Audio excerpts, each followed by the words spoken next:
আজকে আমরা আমাদের স্থানাঙ্ক জ্যামিতির একদম শেষ চ্যাপ্টার যেটা আছে সেটা হচ্ছে ত্রিভুজাকৃতি ক্ষেত্রের ক্ষেত্রফল নির্ণয়, ওই অধ্যায়টার বিষয়ে পড়বো। এখনো পর্যন্ত ক্লাস 9 আমরা স্থানাঙ্ক জ্যামিতির দুটো চ্যাপ্টার পড়েছি।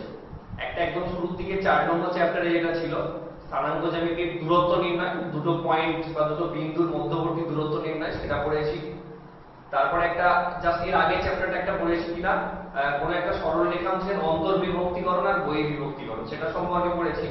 আমাদের 9 এর স্থানাঙ্ক জ্যামিতির লাস্ট যে চ্যাপ্টারটা পড়বো সেটা হচ্ছে ত্রিভুজাকৃতি ক্ষেত্রের ক্ষেত্রফল নির্ণয়। এবং আমি আগেও বলেছি যে এই স্থানাঙ্ক জ্যামিতির কিন্তু অনেক ব্যবহার ক্লাস 11 এ যে আমাদেরকে করতে হবে, তাই মন দিয়ে পুরো এই চ্যাপ্টারটাও আগেগুলোর মতো করেই। এই চ্যাপ্টারে যেটা মূল বিষয়বস্তু সেটা হচ্ছে ত্রিভুজাকৃতি ক্ষেত্রের ক্ষেত্রফল নির্ণয়। এখন ত্রিভুজের ক্ষেত্রফল নির্ণয় কিন্তু আমরা বিভিন্ন ভাবে শিখেছি। আমাদের পরিমিতির 15 নম্বর চ্যাপ্টারে আমরা বিভিন্ন ভাবে ত্রিভুজাকৃতি ক্ষেত্রের ক্ষেত্রফল নির্ণয় করা শিখেছি। কিন্তু এই চ্যাপ্টারে আমরা যেটা করব সেটা হচ্ছে কার্টেসিয়ান প্লেনে, অর্থাৎ যখন কোন একটা তল, এটাকে আমরা একটা তল বলছি, একটা তলে যখন x অক্ষ y অক্ষ ছেদ করে যে প্লেনটা তৈরি করে ওটাকে আমরা কার্টেসিয়ান প্লেন বলছি। ওই কার্টেসিয়ান প্লেনে আমাদের বা x অ্যাক্সিস y অ্যাক্সিসের উপরে কোনো ত্রিভুজ অবস্থিত হলে তাদের তিনটে শীর্ষবিন্দু দেয়া থাকে, তিনটে স্থানাঙ্ক। সেই তিনটে স্থানাঙ্কের সাহায্যে কি করে ত্রিভুজের ক্ষেত্রফল নির্ণয় করব, সেটাই হচ্ছে আমাদের স্থানাঙ্ক জ্যামিতির ত্রিভুজাকৃতি ক্ষেত্রের ক্ষেত্রফল নির্ণয়ের মূল বিষয়বস্তু হবে। মানে আমরা ওখানে যেমন ধরো বিভিন্ন সূত্রাবলী ব্যবহার করে করেছি, এখানেও সূত্রাবলী ব্যবহার করে করব, কিন্তু এটা স্থানাঙ্ক জ্যামিতিতে তিনটে স্থানাঙ্ক দেওয়া থাকলে সেই স্থানাঙ্কের সাহায্যে কি করে সূত্র ব্যবহার করে ক্ষেত্রফল নির্ণয় করব, সেটাই হচ্ছে আমাদের এই চ্যাপ্টারের মূল বিষয়বস্তু। ঠিক আছে, তো শুরুতেই আমি বলি যে এখানে ধরো তোমার সাপোজ তোমার সেখানে আছে x অ্যাক্সিস আর y অ্যাক্সিস এরকম আছে। This is x axis, this is x dash, y and y dash. Suppose এখানে তোমার একটা ত্রিভুজ আছে, এরকম একটা ত্রিভুজ আছে PQR, PQR, যেখানে P বিন্দু স্থানাঙ্কটা মনে করো দেওয়া আছে x1 y1, Q বিন্দুটা দেওয়া আছে x2 y2, আর R বিন্দুটা দেওয়া আছে x3 y3। আমাদেরকে যেটা করতে হবে এই ত্রিভুজের ক্ষেত্রফল, মানে এই জায়গাটা আমাদেরকে নির্ণয় করতে হবে। এই জায়গাটা, এখন এই জায়গাটা ক্ষেত্রফলটা নির্ণয় করতে গেলে আমরা কি করব, ডিডাকশন মেথডে যাচ্ছি না, ওটা লাগে না এখানে তোমাদের, কিন্তু সূত্রটাও সরাসরি মুখস্থ করতে বারণ করছি, কারণ সূত্রটা মুখস্থ করতে গেলে ভুলে যাবে। কিন্তু এটা নির্দিষ্ট পদ্ধতিতে মনে রাখলে অনেকদিন মনে থাকবে। নির্দিষ্ট পদ্ধতিটা আমি বলে দিচ্ছি, দেখো। প্রথমে আগে তিনটে বিন্দু এখানে লিখে নাও, x1 y1, x2 y2, x3 y3। তাহলে ত্রিভুজ PQR এর ক্ষেত্রফল, ত্রিভুজ PQR এর ক্ষেত্রফল সমান কি হবে, ত্রিভুজ PQR এর ক্ষেত্রফল কি হবে সেটা বলি। প্রথমে একটা হাফ দিয়ে দেবো, দিয়ে সেকেন্ড ব্র্যাকেট দিলাম। ঠিক আছে, প্রথমে এইটাকে চাপবো, মানে এটাকে আমরা রাখবো প্রথমে এখানে x1 ইনটু y এর ক্ষেত্রে যেটা করবে এটা মাইনাস এটা, মানে কত হবে y2 মাইনাস y3, প্লাস তারপরে এটাকে রাখবো x2 ইনটু, যেখানে শেষ করব আবার সেখান থেকে শুরু করব, এখানে শেষ করেছি এখান থেকে এরকম শুরু করব, অ্যান্টি ক্লকওয়াইজ ডিরেকশনে যাচ্ছি, অর্থাৎ ঘড়ির কাঁটার বিপরীত দিকে আমরা যাচ্ছি। এখান থেকে এখানে গেলাম, যেখানে শেষ y3 তে শেষ করেছি, তাহলে ওখান থেকে শুরু, তাহলে y3 minus y1, plus last যেটা হবে x3 কে রাখলাম, x3 কে রাখলে আমরা কোথায় শেষ করেছি y1 এ, এখান থেকে আবার এখানে গেলাম, তাহলে কত হচ্ছে তোমার y1 মাইনাস কত y2। এত বর্গ একক, যেহেতু ক্ষেত্রফল তাই বর্গ একক। ঠিক আছে, তাহলে এটা কি গেল আমাদের, যে ত্রিভুজের ক্ষেত্রফল নির্ণয়ের সূত্রটা এটা হলো। এখন একটা কথা বলি যে ক্ষেত্রফল নির্ণয় দুরকম উপায়ে করা যায় বা দুদিক দিয়ে করা যায়। একটা হচ্ছে অ্যান্টি ক্লকওয়াইজ ডিরেকশনে, অর্থাৎ ঘড়ির কাঁটার বিপরীত দিকে করা যায়। ঘড়ির কাঁটা কোন দিকে ঘোরে, ঘড়ির কাঁটা ঘোরে এই দিকে, একটা ঘড়ির কাঁটার দিকে বা ক্লকওয়াইজ ডিরেকশনে করা যায়। আরেকটা হচ্ছে ঠিক তার উল্টো দিকে, অর্থাৎ ঘড়ির কাঁটার বিপরীত দিকে বা অ্যান্টি ক্লকওয়াইজ ডিরেকশনে করা যায়। ঠিক আছে, দুরকম উপায়ে করা যায়। বিষয়টা হচ্ছে যখন আমরা ক্লকওয়াইজ ডিরেকশনে করব তখন ক্ষেত্রফলটা নেগেটিভ চলে আসে, যখন আমরা অ্যান্টি ক্লকওয়াইজ ডিরেকশনে করব তখন সেখানে কি হয়, ঘড়ির কাঁটার বিপরীত দিকে বলে পজিটিভ চলে আসে। তার মানে কখন পজিটিভ আসবে, কিভাবে আসবে, কখন বা নেগেটিভ চলে আসবে, এই বিষয়টাকে অ্যাভয়েড করার জন্য আমরা একটা নতুন টপিক সম্পর্কে জানবো, সেটা হচ্ছে মডিউলাস, বা যেটা আমরা ক্লাস 6 থেকে কিছুটা পড়েছিলাম পরম মান বলে যেটা। ঠিক আছে, অর্থাৎ মডিউলাস ফাংশন বা মড ফাংশন বিষয়টা কি সেটা আমরা একটু আগে শিখে নেবো এবং সেটা মন দিয়ে শিখবো। সেটা মন দিয়ে বলবো যে মডিউলাস ফাংশনটা অ্যাকচুয়ালি বিষয়টা কি বা মডিউলাস বিষয়টা কি। কোনো একটা নাম্বার যদি x হয় তার মডিউলাস বা সংক্ষেপে মড, মডিউলাস বা সংক্ষেপে যেটাকে বলা হয় মড, যেটাকে আমরা সাধারণত এই চিহ্ন দ্বারা প্রকাশ করি। ঠিক আছে, একটা x এর দুদিকে দুটো এরকম দুদিকে দুটো লাইন দিয়ে প্রকাশ করে থাকি এবং তার সংজ্ঞাটা হচ্ছে অনেকটা এইরকম। বলা হয় যে mod x সমান x হবে যখন x টা গ্রেটার দ্যান 0। mod x সমান মানে আমরা যদি সংখ্যা রেখাটা টানি, তাহলে সেটা কি রকম হবে? ধরো আমি যদি এখানে বলি এটা 0, 0 যদি এই দিকে হয়, এই x টা যদি 0 ডান দিকে থাকে, 0 ডান দিকে মানে কি বলছে? পজিটিভ, অর্থাৎ x গ্রেটার দ্যান 0। যদি 0 এই দিকে থাকে তাহলে mod x সমান x হবে। আর যদি 0 বাম দিকে থাকে, x যদি লেস দ্যান 0 হয়, অর্থাৎ যদি এই দিকে থাকে, তখন mod x সমান -x হয়ে যায়। তাহলে 0 বাম দিক ডান দিক বললাম, বাম দিক বললাম, যদি 0 পয়েন্টেই হয় তখন mod x সমান 0 হয়ে যায়। This is the definition of mod x, অর্থাৎ এটা হচ্ছে mod x এর সংজ্ঞা। যে কোনো একটা বাস্তব সংখ্যা যদি x হয় তার মডিউলাস ফাংশন বলতে বোঝায় mod x সমান x হবে যদি x টা গ্রেটার দ্যান 0 হয়, ধনাত্মক হয়। ঋণাত্মক হলে -x হবে। আর 0 পয়েন্টে অর্থাৎ x সমান 0 হলে তার mod x টা কত হয়ে যাবে? মানে mod 0 সমান 0, এই রকম mod 0 সমান কত হয়ে যায়? 0 হয়ে যায়। এটাই mod x। ঠিক আছে, তাহলে যে কোনো নাম্বারের মডিউলাস বলতে তোমরা যেটা জেনে রাখবে, যে কোনো নাম্বারের মডিউলাস বা মড বলতে তার পরম মানটাকে বোঝায়, অর্থাৎ তার ধনাত্মক মানটাকে বোঝায়। ঠিক আছে, অর্থাৎ তোমার সেই জন্য বলা হয় যে ধরো mod অফ +5 মানেও 5, মানে +5 মানেও 5। আবার বলা হয় mod অফ -5 সমানও +5, দুটোর ক্ষেত্রেই প্লাস হয়ে যায়। তাহলে মডিউলাস মানে মডিউলাস ভ্যালু বলতে বা মড ভ্যালু বলতে অলওয়েজ তার পজিটিভ ভ্যালুটাকেই বোঝায়। তোমাদের ক্ষেত্রে এখন এটা জানলেই হয়ে যাবে।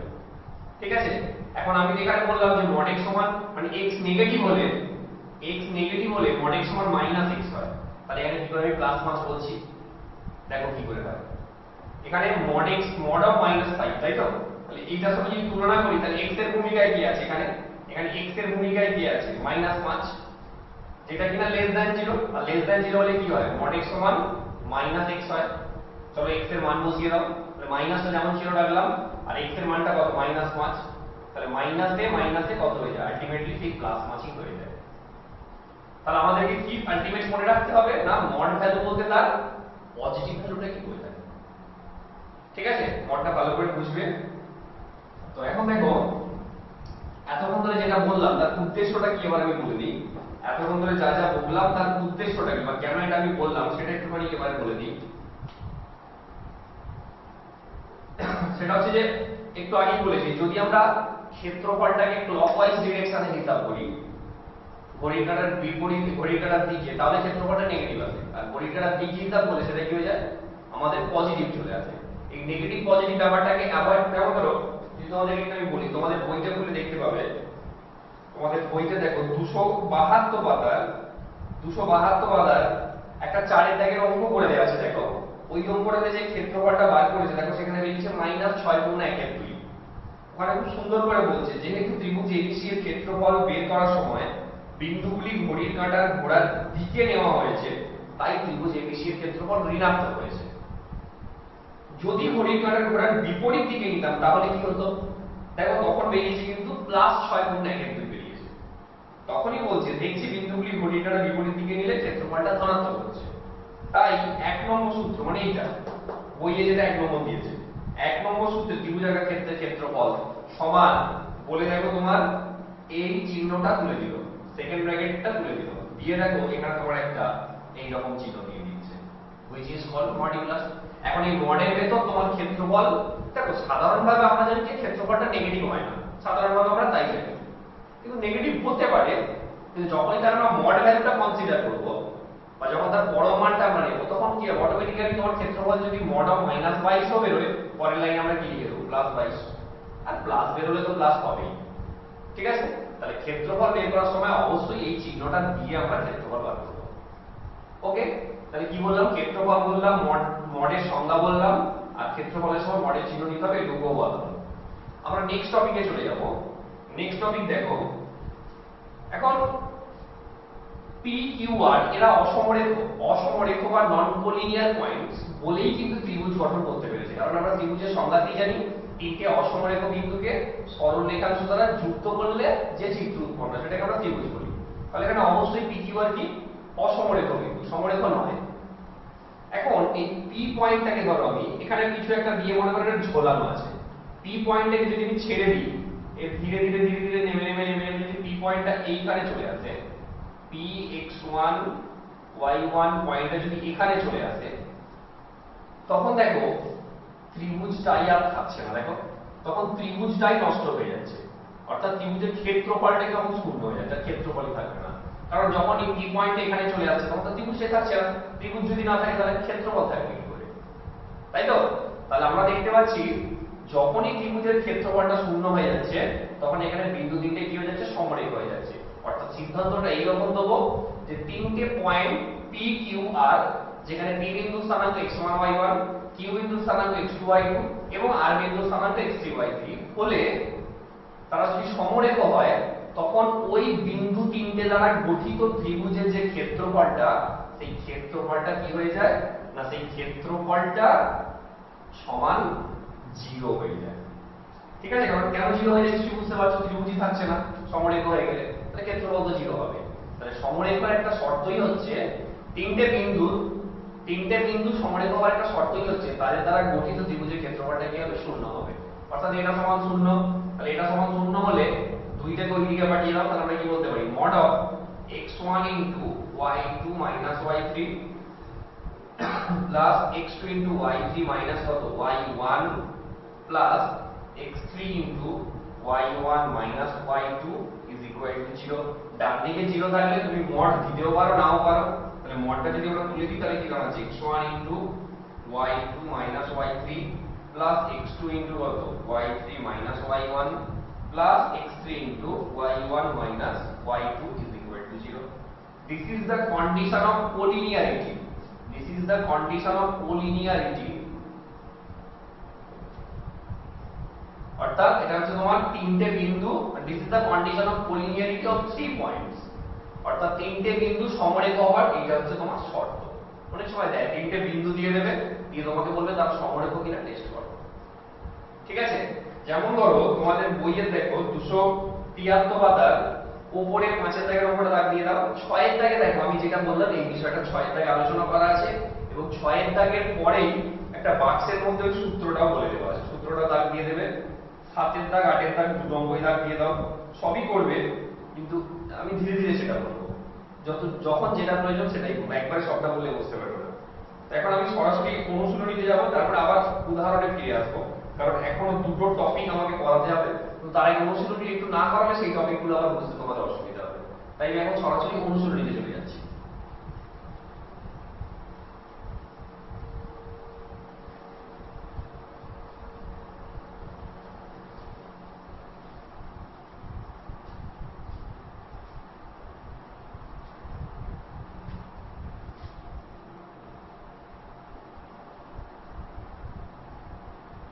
বসে দেখি 20, বসে দেখি 20, তাই তো? কি বলছে দেখো, বলছে নিচের শীর্ষবিন্দু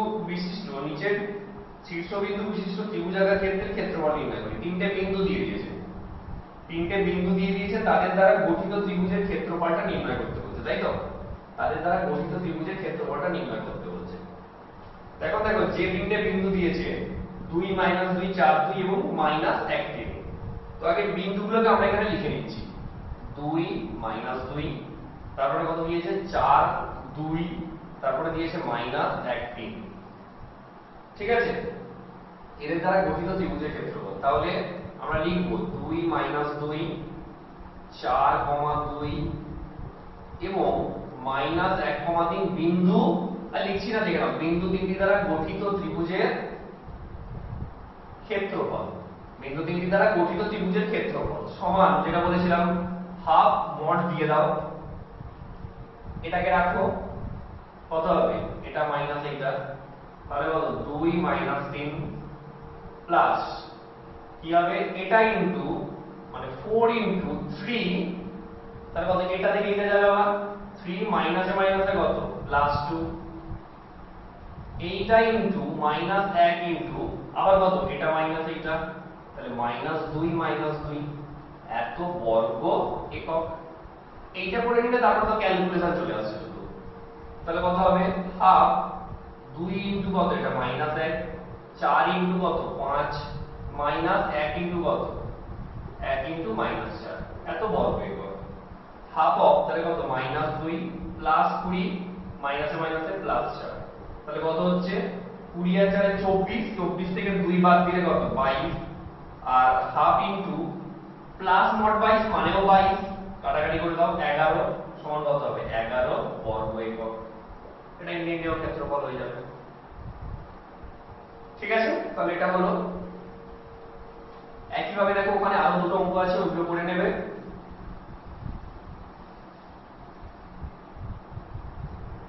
নেক্সট দেখো যেটা যাচ্ছি আমি, সেটা হচ্ছে 2 এর দাগের অঙ্কটা বলেছে প্রমাণ করি এত এত এত বিন্দু তিনটি সমরেখ। এটা আর কিছু না, ওই যে তোমার 273 পাতার 6 এর দাগের অঙ্কটা, 273 পাতার 6 এর দাগের অঙ্কটার মতো করে পুরো সেম 2 এর অঙ্কটা হবে, 2 এর অঙ্কটা হবে। আর ঠিক ওই 6 এর উপর পরে একটা 7 এর অঙ্ক করে দেয়া আছে, সেটাও ওই 6 এর মতো করে। তার মানে 273 পাতার 6 এর অঙ্কটা দেখে ওখানে 7 এরটা এবং অনুশীলনী 2 এর অঙ্কটা কিন্তু নিজেরা করবে। ঠিক আছে, যেটা করতে পারবে সেটা করো। আমি এখন 3 এরটা বলে দিচ্ছি, 3 এরটা একটু বোঝার আছে, 3 এরটা বলে দিচ্ছি। 3 এরটা কি বলছে দেখো, k এর মান কত হলে এত এত এবং এত বিন্দুত্রয় একই সরলরেখায় থাকবে হিসাব করে লিখি। তাই তো, তিনটে বিন্দু একই সরলরেখায় থাকবে। তো দেখো তিনটে বিন্দু একই সরলরেখায় থাকবে, তার মানে কথাটা ঘুরিয়ে বললে বলা যায় ওই বিন্দু তিনটি সমরেখ হবে। তিনটে বিন্দু একই সরলরেখায় থাকবে মানে এই কথাটাকে ঘুরিয়ে বলা যায় কি হবে, বিন্দু তিনটি সমরেখ হবে। তাই তো, বিন্দু তিনটি কি হবে না সমরেখ হবে। তো এখন সমরেখ হলে হয় কি, একটু আগে আমি বললাম তিনটে বিন্দু সমরেখ দেখাতে হলে কি হয়, তাদের দ্বারা গঠিত ত্রিভুজের ক্ষেত্রফলটা শূন্য দেখাতে হয়। হ্যাঁ ঠিকই বলেছি, তার শূন্য দেখাতে হয়। এখানে যেহেতু সমরেখ বলেই দিয়েছে, বলে দিয়েছে দেখো যে k এর মান কত হলে বিন্দুত্রয় একই সরলরেখায় থাকবে, তাহলে সমরেখ k এর মান কত হলে বিন্দুত্রয় একই সরলরেখায় থাকবে। তাই তো, ঠিকই আছে। তার মানে এখানে কি সমরেখ হবে বলেই দিয়েছে, তাহলে যেহেতু সমরেখ হবে বলেই দিয়েছে, তাহলে আমি বলতে পারি ওই বিন্দু তিনটে দ্বারা গঠিত ত্রিভুজের ক্ষেত্রফলটা কি হবে, শূন্য হবে। তাহলে প্রথমে আমরা লিখবো যে যেহেতু ওই তোমার কত 1 মাইনাস 1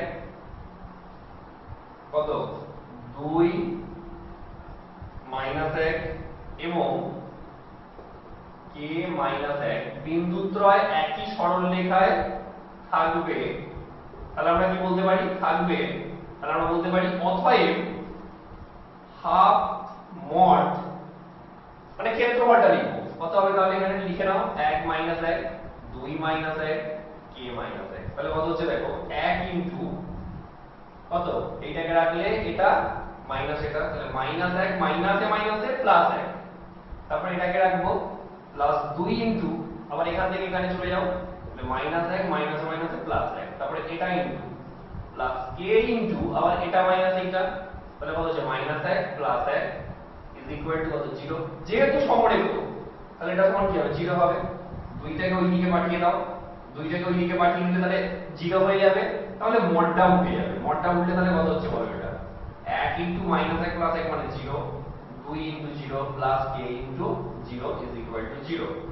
এগুলো তো 0 হয়ে যাচ্ছে, এগুলো ইনফ্যাক্ট এটাও 0 হবে, কিন্তু k এর মানটা তো বার করতে হবে, সেই জন্য আমি এটাকে রাখবো। এই দুটো 0 হয়ে যাচ্ছে, বাদ দিয়ে দিচ্ছি, তাহলে আমি বলতে পারি k ইনটু 0 সমান 0। তাই তো, একটা সমীকরণ পেলাম, এটাকে আমি 1 নম্বর দিয়ে রাখছি। এখন দেখো তুমি k এর জায়গায় যাই মান বসাও না কেন, what ever positive value negative value যাই ইচ্ছা বসাও বা 0 যাই ইচ্ছা বসাও, k এর জায়গায় যদি 0 বসাও তাহলে 0 ইনটু 0 0 মানছে। মানছে মানে কি, এই সমীকরণের বাম পক্ষ সমান ডান পক্ষ হচ্ছে, কিসের জন্য না k সমান 0 এর জন্য। এখন k সমান যদি আমি 1 বসাই তাহলে 1 ইনটু 0 মানে 0, ডান দিকে 0। তাহলে k এর এক মানটাও এই সমীকরণটাকে স্যাটিসফাই করছে। একইভাবে তুমি যদি k এর জায়গায় যা ইচ্ছা বসাও, যদি 200 কোটি মানও বসাও বা -200 কোটি মানও বা -20,000 2 লক্ষ যা ইচ্ছা মান বসাও না কেন, k সকল মানের জন্যই যেহেতু 0 আছে, যাকে গুণ করি না কেন সেই তো 0ই হয়ে যাবে। তাহলে বাম পক্ষ মানে LHS সমান কত হয়ে যাচ্ছে, RHS, মানে লেফট হ্যান্ড সাইড সমান রাইট হ্যান্ড সাইড হয়ে যাচ্ছে, তাই তো? তাহলে এখান থেকে খুব ক্লিয়ারলি বলতে পারি যে k সকল বাস্তব মানের জন্য 1 নম্বর সমীকরণ কি হবে, সিদ্ধ হবে। তাহলে নির্ণেয় k এর মান কি হবে, তাহলে আমরা বলতে পারবো যে অতএব নির্ণেয়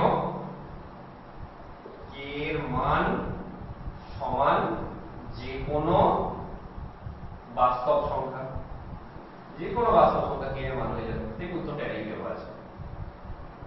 ঠিক আছে, তাহলে যেভাবে বললাম এটাকে এইভাবে করো। তারপরে 4 দাগের অঙ্কটা প্রমাণ করি এত এত। 4টা দেখো কি বলেছে, 4টা যে যা পড়ে নাও একবার। 4টা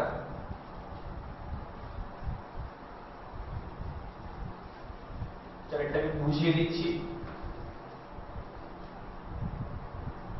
4টা দেখো কি বলছে, প্রমাণ করি এত এত এবং এত বিন্দুদ্বয়ের সংযোজক সরলরেখাংশ মূল বিন্দুগামী। ছবিটা আঁকলে খুব ক্লিয়ার হবে। দেখো ছবিটা আঁকলে খুবই ক্লিয়ার হয়ে যাবে। তবে এই হচ্ছে আমাদের অ্যাক্সিস x আর y, x ড্যাশ, আর এটা হচ্ছে আমাদের y ড্যাশ। প্রথম বিন্দুটা কত বলেছে, 1 2। 1 2 কোথায় হবে, এই ধরো 1 2 এরকম কোন একটা জায়গায় 1 2। তারপরে কত বলেছে, -2 -4, তাহলে -2 -4 এরকম কোন একটা জায়গায় হবে। ঠিক আছে, এটা তাহলে কত হলো, 1 2, আর এটা বলেছে কত, -2 -4, -2 -4। বলছি এদের সংযোজক সরলরেখাংশ, মানে এদেরকে জুড়লে সেটা কোথা দিয়ে যাবে বলছে না, মূল বিন্দুগামী। মূল বিন্দু মানে ওটা, এইটা যার স্থানাঙ্ক কত হয় 0 0। এখন দেখো একটা জিনিস খুব ক্লিয়ারলি আমরা বুঝতে পারছি, এদের সংযোজক সরলরেখাংশটা মূল বিন্দুগামী তখনই হবে যদি বিন্দু তিনটে মানে এই দুটো এবং মূল বিন্দু যদি তারা কি হয়ে যায়, সমরেখ হয়ে যায়, তবেই তো সেটা বলতে পারো মূল বিন্দুগামী হচ্ছে, তাই তো? তবে সেটা মূল বিন্দু দিয়ে পাস করবে বা মূল বিন্দু দিয়ে যাবে। তাহলে সোজা কথা বলতে গেলে এই দুটো বিন্দু তখনই মূল বিন্দুগামী হবে যদি এত বিন্দু এবং মূল বিন্দু সমরেখ হয়। আর সমরেখ মানে কি, বিন্দু তিনটে দ্বারা গঠিত ত্রিভুজের ক্ষেত্রফলটা 0 দেখিয়ে দেবো। যদি 0 দেখাতে পারি তবেই বলতে পারবো এই দুটো বিন্দু সংযোজক সরলরেখাংশ মূল বিন্দুগামী। ওকে, তাহলে করে নিও এটা। আমি নেক্সট আবার অংশ ক্লিয়ারলি বড় করে একদম পুরোটা করিয়ে দিচ্ছি আমি পরের অংশটা, 5 দাগের অংশটা। দেখো 5 দাগেরটা কি বলছে, দেখো 5 দাগেরটা যেটা বলছে যে প্রমাণ করি, কি বলছে, প্রমাণ করি যে এত এবং এত বিন্দুদ্বয়ের সংযোজক সরলরেখাংশ, এত এবং এত বিন্দুদ্বয়ের সংযোজক সরলরেখাংশের উপর অবস্থিত। তোমাদের ছবিগুলো লাগে না, আমি তবুও তোমাদের বোঝানোর জন্য বলে দিচ্ছি বা তোমাদের বোঝার সুবিধার্থে বলে দিচ্ছি। তোমাদের ছবি আঁকতে হয় না, কিন্তু ছবিটা মাথায় থাকলে অঙ্কটাও মাথায় থাকে বা একদম পুরো তার প্রতিছবির মতো মাথায় গেঁথে থাকে যাকে বলে। ঠিক আছে, এই ছবিগুলো একটু এঁকে এঁকে প্র্যাকটিস করো। আচ্ছা, কি বলছে, প্রমাণ করি যে এত এত বিন্দুদ্বয়ের সংযোজক সরলরেখাংশের মধ্যবিন্দু এত এত বিন্দুদ্বয়ের সংযোজক সরলরেখাংশের উপর অবস্থিত হবে। তো ছবিটা আঁকা যাক। এটা y, এটা x, x ড্যাশ, এটা হচ্ছে তোমার y ড্যাশ। প্রথম বিন্দুটা কত দিয়েছে, 2 1, 2 1 তাহলে কোথায় হবে, তাহলে 2 1 এইরকম কোন একটা জায়গায় 2 1। তারপরে কত দিয়েছে, 6 5, এটা যদি 2 হয় তাহলে 6 এইরকম জায়গায় হবে, 5 এইরকম জায়গায় হবে। ধরো এটা হচ্ছে তোমার 6 5। আর কত দিয়েছে, বলছে এদের মধ্যবিন্দু সংযোজক সরলরেখাংশ, এদের বিন্দুদ্বয়ের সংযোজক সরলরেখাংশের মধ্যবিন্দু মানে এই দুটোকে জুড়লে এদের যে মধ্যবিন্দুটা হবে সেটা কি বলেছে, -4 -5, কোথায়, -4 -5 এরকম কোন একটা জায়গায় হবে, -4 -5। আর কি বলেছে তোমার, 9 8, 9 8 মানে আরো পরে হবে। আচ্ছা আমি এই দুটো না পরে আনছি, আমি পরে আনছি। তাহলে এটা হচ্ছে তোমার কত, -4 -5, আগে পরের দুটো এঁকে নিচ্ছি। আর 9 8 মানে মনে করো এটা আরেকটু যদি আমি বাড়িয়ে দিই, ওদিকটা আরেকটু যদি বাড়িয়ে দিই, তাহলে 9 8 মনে করো এইরকম কোন একটা জায়গায় তোমার 9 8 আছে। ঠিক আছে, আমি এই দুটোকে জুড়ে দিলাম। ঠিক আছে, 2 1 মনে করো তোমার এইরকম কোন একটা জায়গায় 2 1, আর এইরকম জায়গায় মনে করো ছিল আমাদের 6 5। এটা মনে করো তোমার 2, 1 যেটা দিয়েছিল প্রথমে, আর এটা মনে করো তোমার 6, 5। ওরা কি বলতে চাইছিল যে এদেরকে জোড়ো, এদের যে মধ্যবিন্দুটা হবে সেই মধ্যবিন্দুটা আর এই দুটো বিন্দুর সংযোজক সরলরেখাংশ কি হবে না, একই সরলরেখাংশের উপর অবস্থিত হবে। তো প্রথম কথা হচ্ছে এদের মধ্যবিন্দুটা হবে কত, প্রথম কথা হচ্ছে ওদের মধ্যবিন্দুটা হবে কত। তো মধ্যবিন্দু বার করার যা সূত্র আমরা শিখিয়ে দিয়েছি আমাদের আগের চ্যাপ্টারে। তাহলে এদের মধ্যবিন্দু কত হবে বলো তো, 2 1 আর 6 5। তাকে ছবিটা কিন্তু বোঝো, এই দুটো বিন্দু আমি আগে এঁকে নিলাম বোঝার সুবিধার্থে।